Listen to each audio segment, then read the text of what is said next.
Jai Hind, Namaste. I am Abhishek. I welcome all of you to Last Mile Education. Yes, today we are on the last mile of our village. ये जो खेत है ना, ये मिर्ची का खेत है, ये चिल्ली का खेत है. And I can show you right now there are so many chillies. ये अभी एकदम ताजा ताजा है चिल्ली जो आप खा सकते हो, जो आप अपने सब्जी में इस्तेमाल कर सकते हो. It is so organic, so pure and so healthy. हाँ, मिर्ची भी कभी कभी हेल्दी हो जाता है जब आप डायरेक्ट खेत से तोड़कर और अपने किचन में यूज करते हो. तो today we are here to talk about our India. आज हम लोग अपने भारत के बारे में बात करने आए हुए हैं. You know we ultimately what we want. Last mile education का एम क्या है? लास्ट माइल एजुकेशन ये चाहता है कि जो हमारे ये खेतों में हमारे अंकल आंटीज काम करते हैं, जो दिन रात मजदूर काम करते हैं, कभी कहीं कहीं फैक्ट्रियों में, जो रिक्शा वाले हैं, जो ठेला वाले हैं, जो कबाड़ी वाले हैं, उनके भी बेटा अपने लैपटॉप से, अपने फोन से लेक्चर्स देखे येल यूनिवर्सिटी का, ऑक्सफोर्ड यूनिवर्सिटी का, कैम्ब्रिज यूनिवर्सिटी का, without any bondage of any language. कोई हर्डल्स ना आया उसके स्टडीज में. यही लास्ट माइल एजुकेशन कंटिन्यू कर रहा है. गांव गांव में जाकर हम लोग बच्चों को जगाएंगे, सिखाएंगे अंग्रेजी और उसको बताएंगे कि देखो बहुत सारे कंटेंट है जो कि तुम फ्री में एक्सेस कर सकते हो. So go for that and have your education. आप अपने हिस्से का एजुकेशन फ्री में प्राप्त करो. Because our universities are not able to provide such a good quality of education to a large number of audience. So हमारे जो भी कंटेंट फ्री में अवेलेबल है उसको हम लोग कंज्यूम करेंगे और अपने भाई बहनों को शिक्षित करेंगे. So today we are here with one page कि IC पेज से हम लोग यहाँ पे डिस्कशन करने वाले हैं. Today we are talking about Bharat. You know we are the second most populated country in the world. इतने सारी पॉपुलेशन है, दुनिया को उठा लो, उसमें से 1/5 जो पॉपुलेशन है हमारे देश का है. मतलब आप समझ सकते हो 20% population of the entire world. हर 5 में एक इंसान जो है हमारे भारत से है. हमारा जनसंख्या कितना है? 140 करोड़, लगभग 1.4 billion population. We all Indian are in 8 billion total population. 8 billion में हमारा ही पॉपुलेशन 140 करोड़ है.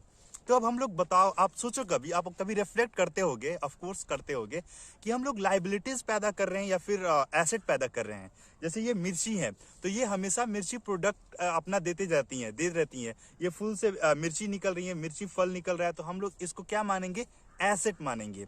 लेकिन कोई मान लो बंजर जमीन है, वो हमारे पे क्या है? लाइबिलिटी है. आप एसेट और लाइबिलिटी को ऐसे समझो जिस चीज से आपको अगेन एंड अगेन कुछ मिलते रहे, प्रॉफिट होते रहे.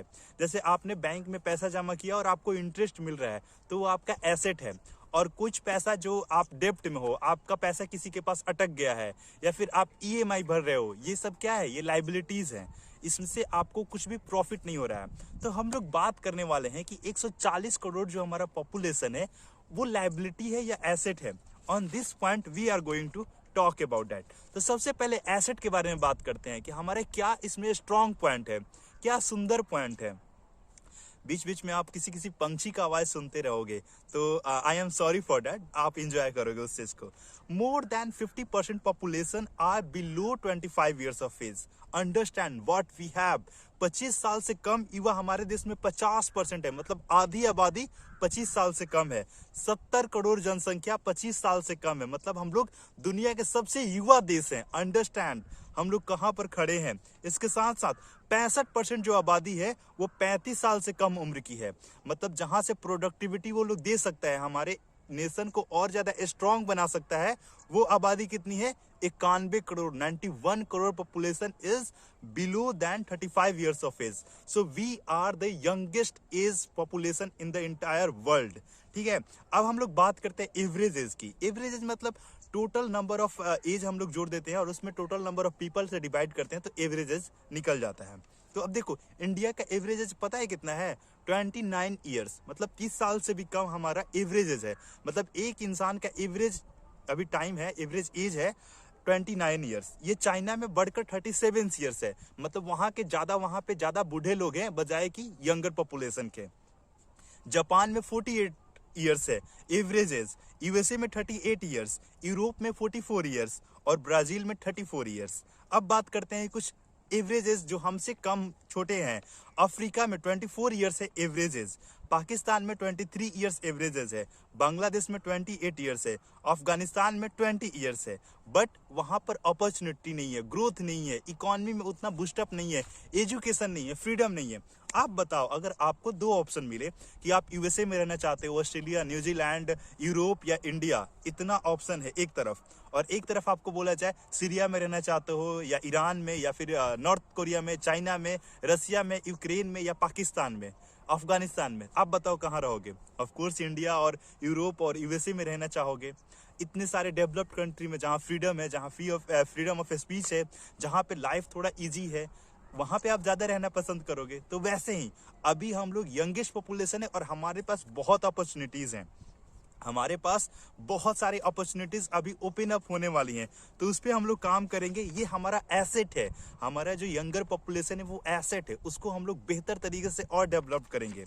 You know, we have to develop more in the education, we are going to upskill our self again and again. हम लोग स्किल में आगे बढ़ेंगे और हम लोग बढ़ भी रहे हैं, हम लोग इकोनॉमिक ग्रोथ में आगे बढ़ेंगे और बढ़ भी रहे हैं।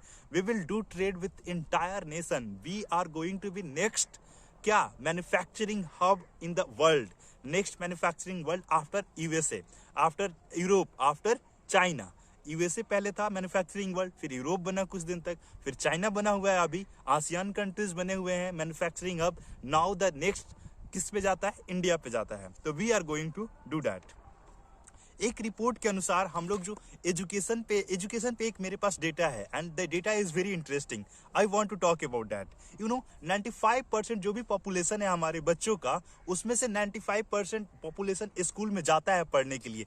This is something very good and interesting point, that कि 95% बच्चों को, यूथ को हम लोग स्कूल तक ले जा पा रहे हैं। लेकिन द पॉइंट इज दैट कि वो 8 क्लास तक का ही डेटा है, और जब 9, 10, 11, 12 में हो जाते हैं तो वो संख्या घटकर 60% हो जाती है। जो 30-35% पॉपुलेशन है बच्चों का, वो ड्रॉप आउट हो जाते हैं स्कूल से, स्कूल छोड़ देते हैं किसी कारण से, या फिर वो नेक्स्ट आगे एजुकेशन परस्यू नहीं कर पाते हैं।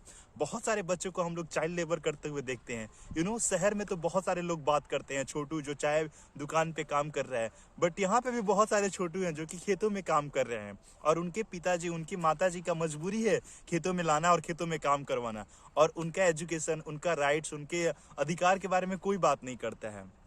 So we are here to talk about them. We are here to provide education to them, the good quality of education, कि वो कहीं भी कुछ भी बोल सके, थोड़ा उनके अंदर कॉन्फिडेंस आ पाए। इसके बाद देखो, क्वालिटी ऑफ टीचर क्यों नहीं है हमारे पास हायर एजुकेशन में। This is also something that irritate me, that मतलब आस्क क्वेश्चंस में अगेन एंड अगेन। देखो, हमारा हायर एजुकेशन बेहतर नहीं है, ये हमारे पास लाइबिलिटीज है। अब लाइबिलिटीज पे हम लोग बात करेंगे थोड़ी देर, जिसको हम लोग को एसेट बनाना है। टीचर स्टूडेंट रेशियो बहुत ह्यूज है, जैसे बहुत सारे स्टूडेंट्स है, उस पे एक टीचर है। टीचर स्टूडेंट रेशियो कम होना चाहिए, लाइक 15-20 स्टूडेंट्स पे एक टीचर को अवेलेबल होना इंसेंशियल है। और हमारे यहाँ 25-30 नहीं, 50-100 स्टूडेंट्स होते हैं और उस पे एक टीचर होता है। दैट इज सो डिफिकल्ट, और वो भी जो टीचर होता है वो गुड क्वालिटी टीचर नहीं हो पाता है। So this is also the point to worry. Next है shortage of resources, infrastructure. As always, हमेशा हम लोग बोलते हैं कि इंफ्रास्ट्रक्चर को डेवलप करना है, हो रही है, but this is very slow process और ये बहुत धीरे हो रही है। We need something very fast mechanism, system, I don't know what, but हम लोग को बहुत जल्दी इस पे काम करना होगा और डेवलप करना होगा। Lack of political will, political will भी नहीं हो पाता है, पॉलिटिक्स सपोर्ट नहीं कर पाता है एजुकेशन पे। अगर आप दिल्ली छोड़ दो तो कौन सा स्टेट में एजुकेशन पे चुनाव होता है? दिल्ली में हमेशा एजुकेशन पे चुनाव होता है, और बात सही भी है। There is a very good progress in the education system of Delhi. After that Bihar में कभी एजुकेशन पे इलेक्शन हुआ ही नहीं और होगा भी नहीं। आगे आने वाले दिनों में ऐसा लग रहा है, हमेशा जात पॉलिटिक्स, लाइक मतलब धर्म वगैरह वगैरह पे होता है। Not about the education, not about the quality of life, not about the per capita income, not about the standard of living, not about the buying capacity. इतने सारे मुद्दे हैं हमारे पास जिस पे हम लोग नेता से क्वेश्चंस पूछ सकते हैं, but we don't ask. We cast our vote on the basis of what? Caste, community, religion, and so many different things. So we have to change ourselves also. Political will तब जाकर strong होगा जब हम लोग अच्छे इंसान को अपने विधानसभा में, अपने पार्लियामेंट में ले जाकर बैठाएंगे। So this is power of ours, and we have to and we should understand our power. So next higher drop out rate है। क्यों ड्रॉप आउट रेट है? Because lack of facility to the children. सिर्फ हम लोग mid day meal खिलाने के लिए बच्चों को आजकल बुला रहे हैं स्कूल में। ये जो क्लास 8 तक बच्चे आ रहे हैं, ये सिर्फ मिड डे मील खाने के लिए आ रहे हैं। खिचड़ी उनको फ्री का मिल जाता है और दिन भर अपना खेलते रहते हैं। सिर्फ खिचड़ी खाने के लिए ये बच्चे जाते हैं। Not about the education, not about the learning, not about the development, they only go for khichdi. Okay, so the next point is 25% हमारी जो टीचर्स हैं वो हमेशा एब्सेंट और छुट्टी पे रहते हैं। Understand, India is a huge country. सिर्फ बिहार में I have a single data. I don't know it is correct or incorrect, but approx 4 lakhs teacher हैं। अंडरस्टैंड, सिर्फ बिहार में 4 लाख टीचर हैं। तो पूरे भारत में बहुत सारे टीचर्स हैं, करोड़ों में टीचर्स हैं, और इसमें से 25% टीचर्स जो हैं हमेशा अपने छुट्टी पे होते हैं। तो अंडरस्टैंड, इतना मतलब 4 लाख में 1 लाख जो टीचर्स हैं हमेशा छुट्टी पर हैं। तो 3 लाख टीचर्स कैसे संभाल पाएंगे? पहले से ही टीचर और स्टूडेंट रेशियो बहुत ज्यादा था और ऊपर से टीचर्स एब्सेंट हो गए, तो ये और प्रॉब्लम की बात है। तो we have to also concentrate on our quality of education and on the quality of teachers. Teachers का क्वालिटी बेहतर होना चाहिए और उनका प्रेजेंट होना चाहिए स्कूल में। अब यहाँ पे हम लोग को काम करना है एजुकेशन पर, स्किल पर, इंटेलेक्चुअल डेवलपमेंट पर। जो हमारे बच्चे हैं उनको एजुकेशन के अलावा और कुछ भी शिक्षा हम लोग दे पाएं। डिजिटल वर्ल्ड के बारे में बताएं, डिजिटलाइजेशन के बारे में आगे उनको बढ़ाएं। इसके साथ साथ लर्निंग के पे फोकस करें, उनके नॉलेज पे फोकस करें, ना कि उनको रटने के लिए सिर्फ बताते रहें और हिस्ट्री के फैक्ट्स याद करवाते रहें। हिस्ट्री को भी बहुत अच्छे तरीके से पढ़ाया जा सकता है। अवध ओझा सर कितने सुंदर तरीके से हिस्ट्री पढ़ाते हैं। You can go and watch his lectures. इतने अच्छे तरीके से बताते हैं कि आपको एकदम रटना ही नहीं पड़ेगा, याद हो जाएगा। That will come in your mind and will never go back from your mind. You have to understand and you have to do your work and generate some good people in the society to do something innovative, do something creative, and to do hard work. These all are the things that we can do to make our younger population very good intellectuals to work for the development of our country. You know, we have to go a huge path to achieve what success we define. हम लोग 2047 में जाकर एक developed country बनना चाहते हैं। इसके साथ साथ हम लोग विश्व गुरु बनना चाहते हैं। तो ये कैसे हो पाएंगे? जब ये मिर्ची के खेत में काम करने वाले बच्चे भी सेम एजुकेशन पाएं। जो डोमिनोज में बैठकर पिज्जा खा रहे हैं वो बच्चे पाते हैं, जो जाकर पिज्जा हट में जाकर पिज्जा और बर्गर खाते हैं, जो डिफरेंट मॉल्स में जाकर मूवी देखते हैं, वो तो ये बच्चे सोच भी नहीं पाते हैं वहां तक जा पाएंगे कभी। तो वो जब दोनों का एजुकेशन का क्राइटेरिया सेम होगा तब ना ये डेवलपमेंट हो पाएगा हमारे पूरे भारत को। कुछ पटना के रीजन को, कुछ लखनऊ और दिल्ली और जयपुर और चेन्नई और बेंगलोर और गुवाहाटी को डेवलप करने से सिर्फ हमारा भारत डेवलप नहीं होगा। जो बिहार के पटना के दूर दराज गांव है, जो चंपारण में कोई बच्चा खेतों में काम कर रहा है, अपने बकरियों को लेकर चराने के लिए जा रहा है, जो इस मिर्ची के खेत में बैठकर काम कर रहा है, उसको भी ध्यान देना होगा और उसको भी आगे बढ़ाना होगा।